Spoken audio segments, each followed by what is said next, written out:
क्या पैसा हमें अमीर बनाता है या कैदी? क्या करोड़ों कमाना ज्यादा मायने रखता है या करोड़ों बचाना? क्या हमारी सबसे बड़ी ताकत बैंक बैलेंस है या धैर्य? और सबसे बड़ा सवाल, पैसा हमें आजाद करता है या गुलाम?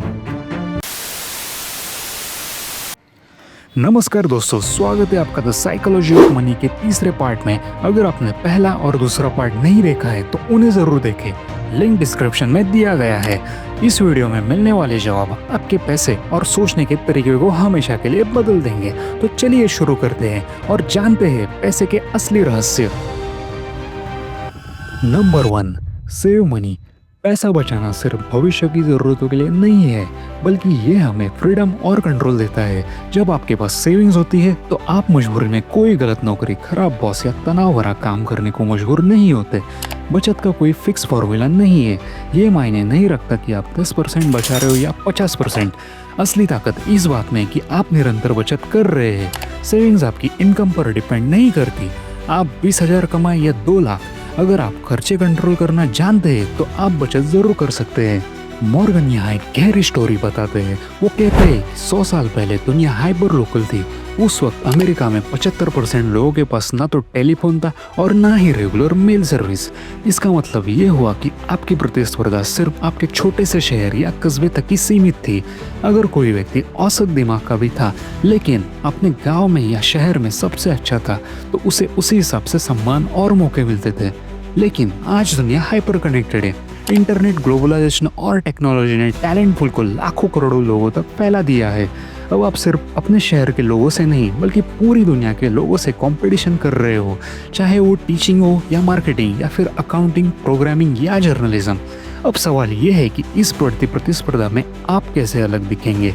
सिर्फ ये कहना कि मैं स्मार्ट हूँ अब कोई मायने नहीं रखता, क्योंकि दुनिया में लाखों करोड़ों स्मार्ट लोग हैं।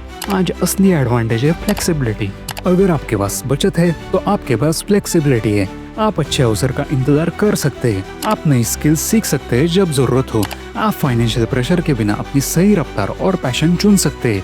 यानी सेविंग्स आपको ऐसा कंट्रोल देती है जो इस हाइपर कनेक्टेड और ग्लोबल कंपटीशन वाली दुनिया में जो सबसे बड़ा एडवांटेज है। पैसे बचाकर आप सिर्फ चीजें नहीं खरीदते बल्कि समय और विकल्प यानी टाइम एंड ऑप्शंस खरीदते हैं, और यही आज की दुनिया की सबसे कीमती करेंसी है। ये चैप्टर हमें सिखाता है कि पैसा बचाना एक मानसिकता है, न कि सिर्फ एक गणित। एक हाइपर कनेक्टेड दुनिया में इंटेलिजेंस या स्किल से भी ज्यादा पावरफुल है फ्लेक्सिबिलिटी। बचत से आपको वो फ्लेक्सिबिलिटी और आज़ादी मिलती है जो आज के ज़माने में सबसे बड़ी दौलत है। याद रखिए, wealth is not about having a high income, it's about having savings. Number 2, reasonable is greater than rational. Finance की दुनिया में लोग अक्सर कहते हैं कि हमें हमेशा रैशनल डिसीजन लेना चाहिए, लेकिन असल जिंदगी इतनी सिंपल नहीं होती। रैशनल का मतलब है पूरी तरह लॉजिक और मैथ्स के हिसाब से परफेक्ट डिसीजन लेना, जबकि रीजनेबल का मतलब है ऐसा फैसला लेना जो आपकी जिंदगी, इमोशंस और परिस्थितियों के साथ फिट बैठे। मॉर्गन कहते हैं कि आपको हमेशा सबसे रैशनल बनने की जरूरत नहीं है, बस इतना रीजनेबल बनना है कि आप लंबे समय तक टिके रह सके। इस बात को एक शानदार उदाहरण से समझते हैं। जैक बोगल जो वैनगार्ड के फाउंडर थे, उन्होंने पूरी जिंदगी कम खर्च वाले पैसिव इंडेक्स फंड्स को प्रमोट किया। उनका कहना था कि हाई फी फंड्स इन्वेस्टर्स के पैसे बर्बाद करते हैं, लेकिन दिलचस्प बात यह है कि उनके बेटे ने करियर बनाया एक्टिव हाई फी हेज फंड्स और म्यूचुअल फंड्स में।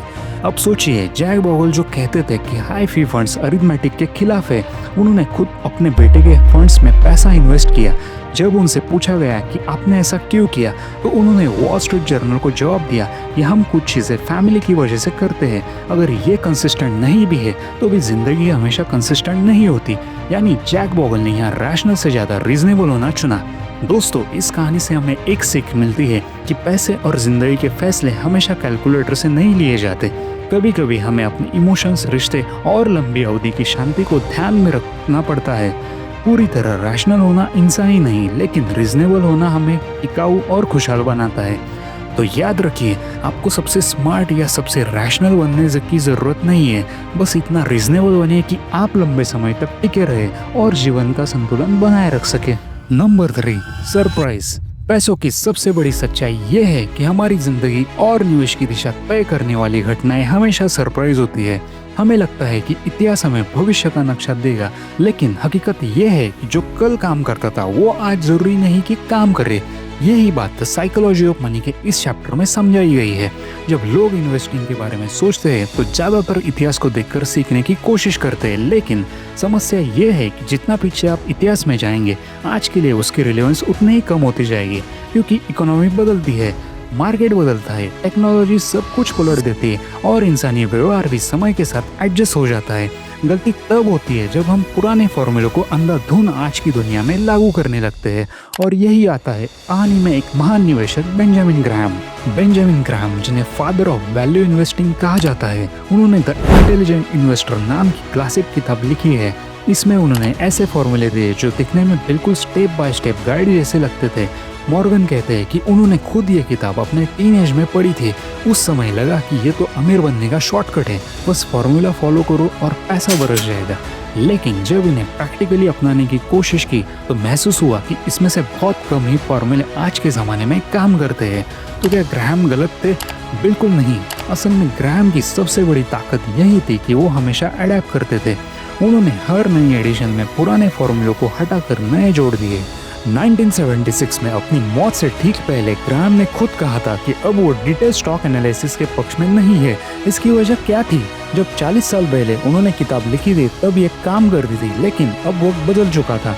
मार्केट में कंपटीशन बढ़ गया था, टेक्नोलॉजी ने इंफॉर्मेशन को सबके लिए आसानी से उपलब्ध कर दिया था और इकोनॉमिक इंडस्ट्री से टेक्नोलॉजी सेक्टर की ओर शिफ्ट हो रही थी।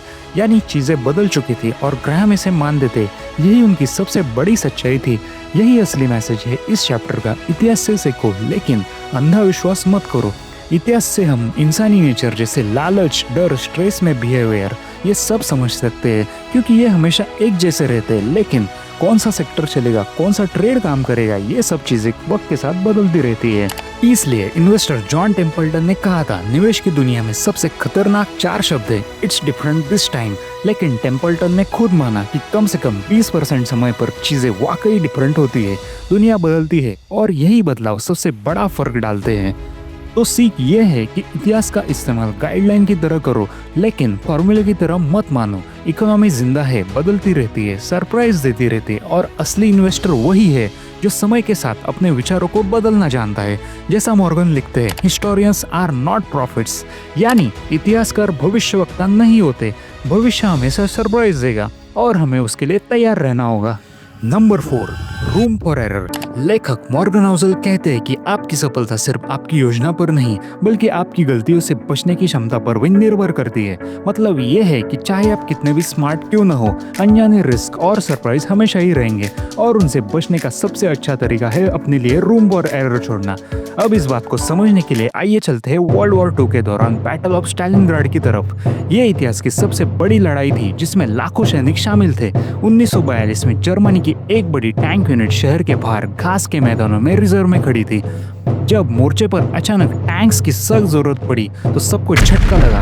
104 टैंक्स में से मुश्किल से 20 ही काम कर रहे थे। इंजीनियर्स ने जब जांच की तो हैरान करने वाली सच्चाई सामने आई। इतिहासकार विलियम क्रैग लिखते हैं, हफ्तों तक इन टैंक्स का इस्तेमाल नहीं हुआ था। इस दौरान छोटे छोटे चूहे इन टैंक्स के अंदर घुस गए और उन्होंने इलेक्ट्रिकल सिस्टम की वायरिंग को पूरा खराब कर डाला। सोचिए, दुनिया की सबसे एडवांस मशीनरी जर्मन टैंक्स, और उनको किसने हराया था? इन चूहों ने। न तो डिजाइनर ने कभी ये सोचा और ना ही किसी सैनिक ने, क्योंकि किसे लगता था कि टैंक के लिए माउस प्रोटेक्शन होना जरूरी होगा। ये कहानी हमें बताती है कि रिस्क हमेशा वहां से आता है जहां से हमें बिल्कुल उम्मीद नहीं होती। और यही कारण है कि हमें हर प्लान में थोड़ा एक्स्ट्रा बफर, थोड़ा मार्जिन ऑफ सेफ्टी रखना चाहिए, चाहे वो पैसा हो, समय हो या हमारी सेहत। अगर आप इन्वेस्ट करते हैं तो इमरजेंसी फंड जरूर रखिए। अगर आप कोई प्रोजेक्ट प्लान कर रहे हैं तो थोड़ा एक्स्ट्रा टाइम ऐड कीजिए। अगर आप बिजनेस कर रहे हो तो अनसर्टेन सिचुएशंस के लिए बैकअप तैयार रखें। तो दोस्तों, रूम फॉर एरर का मतलब है सिर्फ जीत की योजना बनाना नहीं, बल्कि अनजानी हार से खुद को बचाना भी।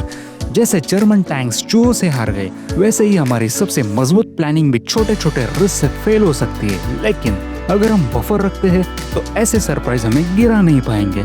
अगली बार जब भी आप कोई फाइनेंशियल डिसीजन ले तो ये जरूर सोचें, क्या मैंने अपने लिए रूम फॉर एरर छोड़ा है? Number 5, you will change. ये चैप्टर हमें गहरी सच्चाई बताती है, और वो सच्चाई ये है, आप आज जो सोच रहे हो वो हमेशा आपकी जिंदगी की हकीकत नहीं होगी, क्योंकि इंसान बदलता है, उसके हालात बदलते हैं और उसके फैसले भी। आइए इसे कहानी से समझते हैं। हर 5 साल का बच्चा जब सड़क पर ट्रैक्टर देखता है तो उसकी आंखों में चमक आ जाती है। वो सोचता है बड़ा होकर मुझे तो बस ट्रैक्टर चलाना है। लेकिन फिर वो बड़ा होता है और सोचता है ट्रैक्टर चलाना अच्छा है, लेकिन इससे पैसा और नाम नहीं मिलेगा, मुझे तो वकील बनना है। अब उसे जिंदगी का ये रास्ता तय लगने लगता है। वो वकील बन जाता है, लेकिन यहाँ उसे महसूस होता है कि 14-15 घंटे की नौकरी में तो परिवार को देखने को भी वक्त नहीं मिलता। तो वो सोचता है पैसा थोड़ा कम हो तो भी चलेगा, पर मुझे फ्लेक्सिबल जॉब चाहिए। फिर असलियत सामने आती है। डे केयर और बच्चों की परवरिश इतनी महंगी है कि पूरी सैलरी का आधा हिस्सा वही चला जाता है। वो फैसला करता है अब घर पर रहकर बच्चों की देखभाल करना ही सबसे अच्छा है। लेकिन कहानी अभी खत्म नहीं होती। जब वही इंसान 70 साल का होता है तो उसे एहसास होता है कि जिंदगी और घर पर रहकर बच्चों की देखभाल करना सही था, लेकिन अब रिटायरमेंट के लिए पैसे नहीं बचे। दोस्तों, इस कहानी से एक ही बात साफ होती है कि हमारी सोच और हमारी प्रायोरिटीज वक्त के साथ बदलती रहती है। जो सपना आपने 20 की उम्र में देखा वो 40 की उम्र में उतना मायने नहीं रख सकता, और जो सही फैसला आपको आज लग रहा है हो सकता है कल वही आपके लिए चैलेंज बन जाए। तो फिर हमें क्या करना चाहिए? सबसे पहले ये मान लेना चाहिए कि आपकी ज़रूरतें और सपने बदलेंगे। दूसरा, अपने फ्यूचर को लेकर फ्लेक्सिबल रहना चाहिए, चाहे करियर हो या पैसा हो या इन्वेस्टमेंट। और तीसरा, लॉन्ग टर्म प्लानिंग में हमेशा इस बदलाव को ध्यान में रखना चाहिए। तो दोस्तों, ये थे पैसे के वो रहस्य और सबक जो करोड़ों रुपए से भी कीमती है। लेकिन अब मैं आपसे सवाल पूछता हूँ, अगर आज वही विकल्प आपके सामने हो तो आप क्या करेंगे? वही रास्ता चुनेंगे जो करोड़ों ने चुना, या अपनी समझ और हिम्मत के साथ कुछ अलग? अगर आपने पहला और दूसरा पार्ट नहीं देखा है तो उन्हें जरूर देखिए, लिंक डिस्क्रिप्शन में दिया गया है। और मैं जानना चाहता हूँ कि आपके हिसाब से सबसे बड़ा पैसों का रहस्य कौन सा है? नीचे कमेंट में लिखिए, मैं आपके जवाबों को जरूर पढ़ूंगा। याद रखिए, पैसा सिर्फ कमाना नहीं, समझना भी जरूरी है। अगली वीडियो में मिलते हैं, तब तक सोचते रहिए, सवाल उठाते रहिए और सीखते रहिए।